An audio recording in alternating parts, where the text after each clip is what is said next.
Hey, what's up? It's time for us to expand the orchard. So that means we got to make room for it. And we're going to show you how we do that.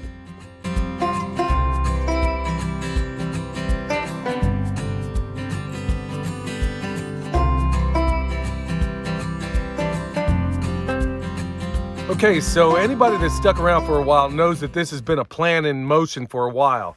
Since we got here, we kind of figured out what was what on this land and figured out where we want to put our orchard and where we wanted to put the food forest and where we wanted to put everything. I mean, that's part of the planning in permaculture, right?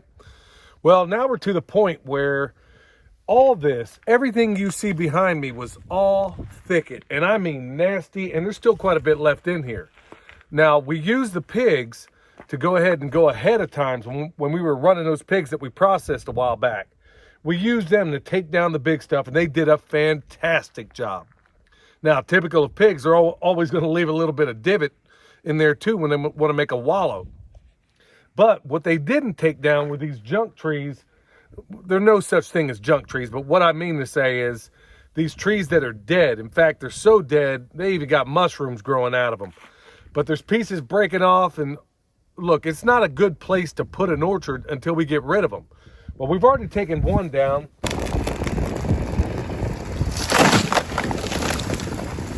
This one right here. And now we got this big one here and then one down the way. It's gonna take some doing.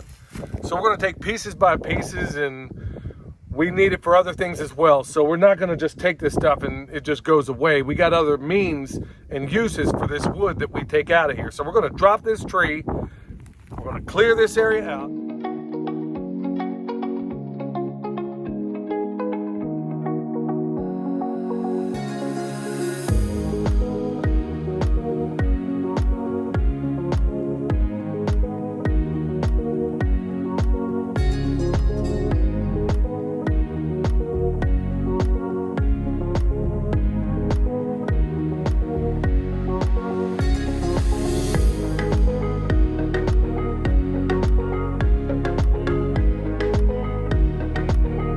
All right, so right now, in the old days, we would have used a kicker charge back in the Army to drop this tree over in the direction I wanted. Well, today we got to use a block and tackle. There's a number of knots you can use. Now, pulling this with my bare hands isn't nearly sufficient, so I need the help of a block and tackle. I'm going to show you a cool knot that works. Give me a little attention, son. That. Okay, yeah, I'm going to show you a cool knot. Instead of tying, yeah, just hang on a second. Instead of tying like a double overhand where you do one of these, or there's a bowling on a bite, you could do all those, or a wireman's knot. There's a bunch of different middle of the line knots you can do, but I'm going to show you the coolest knot ever. If you need a knot in the middle of a rope to do this, it's called a cat's paw, and it's simple. Turn it on itself once, do it a second time, like so. Now, the cool thing about this, I'm going to stick it inside this block and tackle on this end. The cool thing about it is, no matter how much tension I put on this thing, with this particular knot, I can undo it without needing a rope wrench. And a rope wrench is a knife. So, yeah, any day I can go without cutting this high tensile strength rope, and that's what it looks like when it's pretty much all dressed up. So, it'll get tight. It'll do everything I need it to do when I'm working on it with this block and tackle. But at the end of it, when it's time to get it off, it's going to be under a lot of tension. But the cool thing is I can at least do it. I can do it without any trouble. All right, the tree's down. Did pretty much what we wanted it to do. It didn't land on our fence and the neighbor's fence that we share.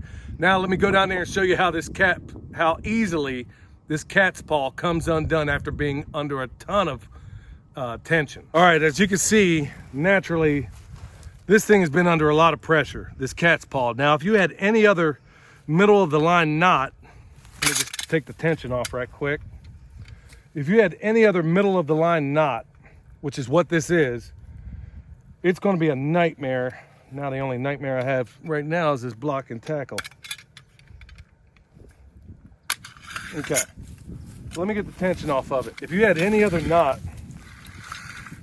this part would not be very fun. Here's the cool thing about this knot. Even under massive tension, you just slide it off And check this out. Bam, goes right back to the rope it was. No damage, no nothing. Cat's paw. The best middle of the line knot for doing this kind of work. Sounds like a advertisement.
All right, so there you have it. There's a wrap.